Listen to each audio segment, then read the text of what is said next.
MS university pavilion ખાતે ગુજરાત લેવલની 8મી master games athletics ટુર્નામેન્ટનું ભવ્ય આયોજન કરવામાં આવ્યું હતું, જેમાં 20 જિલ્લાના ટોટલ 250 જેટલા પ્લેયરોએ ભાગ લીધો હતો। 30 વર્ષથી માંડીને 90 વર્ષ સુધીના ભાઈઓ બહેનોએ ભાગ લીધો હતો। 100 મીટર દોડથી લઈને 3 કિમી દોડ તથા 3 કિમી વોકિંગ તથા ગોળા ફેંક, ડીશ ફેંક, બરછી ફેંક તથા લાંબો કૂદકો તથા ટ્રિપલ જમ્પ જેવી ટોટલ 24 જાતની ઇવેન્ટો રમાયેલી હતી। ચીફ ગેસ્ટ તરીકે ચાયટી કમિશનર પાટડિયા સહિત DSO કદમ સાહેબ, યુનિવર્સિટીના આસિસ્ટન્ટ ડાયરેક્ટર શીતલ શેઠ પણ હાજર રહ્યા હતા। ટુર્નામેન્ટના સેક્રેટરી સરસ્વતી રાજપૂત તેમજ ઓર્ગેનાઇઝર વિનોદ મકવાણાએ સમગ્ર ટુર્નામેન્ટનું ભવ્ય આયોજન કર્યું હતું। ઉપરાંત રાજ રામાપુરમ, અનિતા નાયર તથા ભાવના ત્રિવેદીએ પણ ફાળો આપેલો હતો।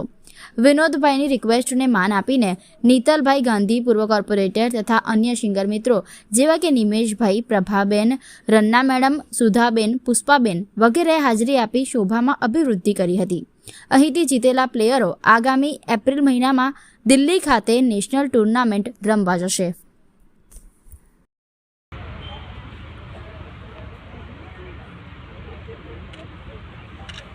ઓકે,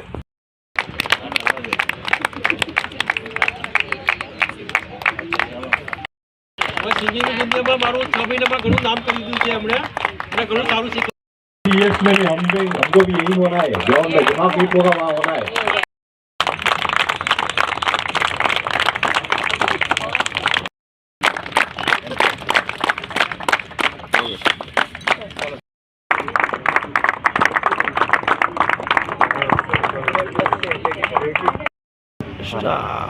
શું ઇવેન્ટ હતું આજે? આજે એથ્લેટિક્સની ઇવેન્ટ હતી અમારી, માસ્ટર ગેમ એથ્લેટિક્સ 8મી અમારી, અને તેમાં 20 જિલ્લામાંથી ટોટલ 250 પ્લેયરો જેટલાએ ભાગ લીધેલો છે। એમાં થ્રોઈંગ, જમ્પિંગ, રનિંગ 100 મીટરથી માંડીને 5000 મીટર સુધી લોકોને દોડવાનું હોય છે, અને પછી થ્રોઈંગ છે, જમ્પિંગ છે, ભાલા ફેંક, ઘોડા ફેંક બધી ઇવેન્ટ, અને 30 પ્લસથી માંડીને 90 વર્ષ સુધીના પ્લેયરોએ, ભાઈઓ બહેનોએ ભાગ લીધેલો છે। આપનો પરિચય? હા, મારું નામ વિનોદભાઈ મકવાણા છે અને હું સિનિયર જોઈન્ટ સેક્રેટરી કમ ટ્રેઝરર છું, અને ઓર્ગેનાઇઝિંગમાં હું પોતે છું અહીંયા।